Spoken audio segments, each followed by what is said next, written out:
Жоқ, маған керек емес, мен табиғимын деген қыздарға айтып отырмын. Боянуды міндетті түрде білулерің керек. Басқа қыздардың барлығы боянып алып, сенен әдемі болып кетеді, түсінесің бе? Мысалы, сенің жігітің басқа бір қыз тауып алды дейік, түрі сондай әдемі. Не үшін деп ойлайсың? Сондықтан қыздар, үнемдемеңдер. Үнемдегенде ештеңе болмайды. Киіммен боянудан үнемдеудің керегі жоқ. Шынымен де үнемдегің келіп бара жатса, онда тамақтан үнемде, тым жақсысы арықтайсың.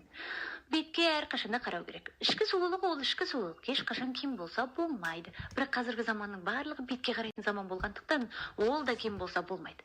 Мысалы үшін маған бір қыздар келеді, жаныма, мен не істеймін, мен жігіт таба алмадым. Ал не істейсің? Мен айтуым керек па саған? Өзің айтшы.